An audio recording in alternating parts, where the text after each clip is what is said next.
J.J. Thomson was a British physicist. The J in his names are initials for Joseph John. He won the Nobel Prize in Physics for his work.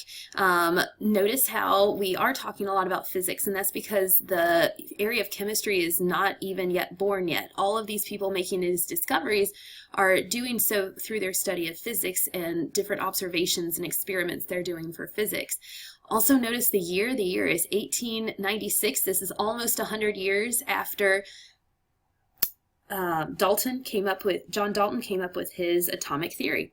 So J.J. Thomson, he did what we call the cathode ray tube experiment.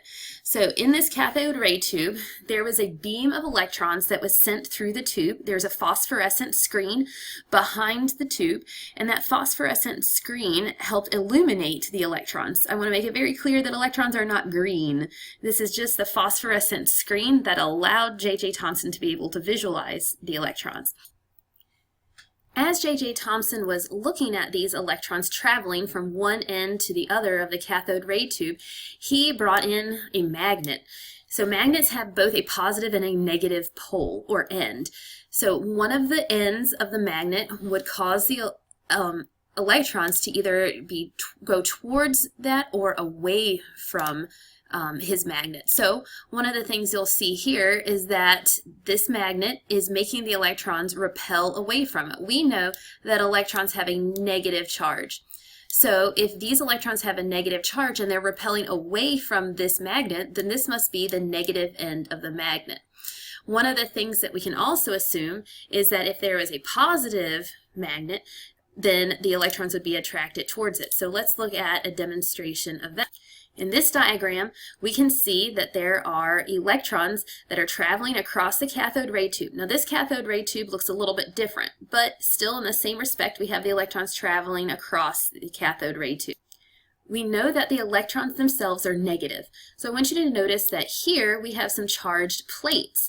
And in those charged plates, the beam of electrons is being drawn towards or deflected towards the positive plate. That's because the electrons are negative and they're attracted towards that positive charge.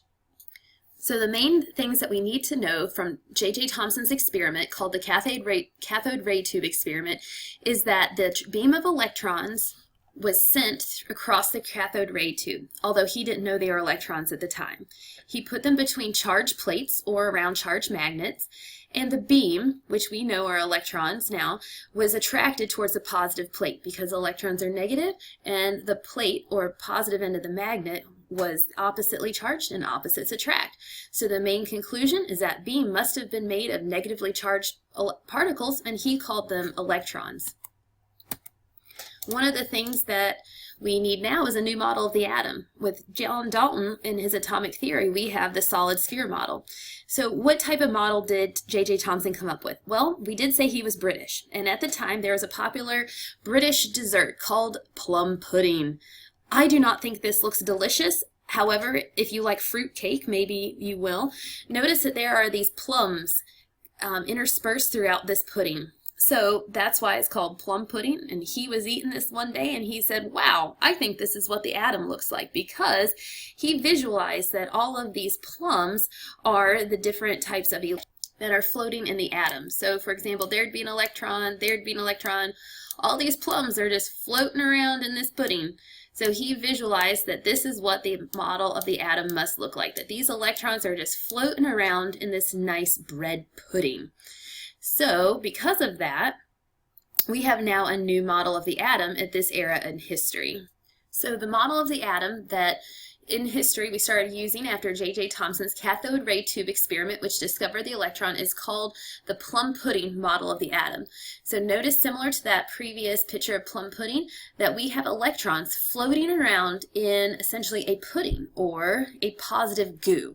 So here's one model that I like a whole bunch because it shows the negative electrons, and then behind it is this positive goo that they're floating in. If you've taken biology in the past, you know that we have in the cell different organelles that are floating around in cytoplasm. This is very similar to that. Here's a more simplistic drawing where we still have the electrons interspersed throughout the positively charged goo.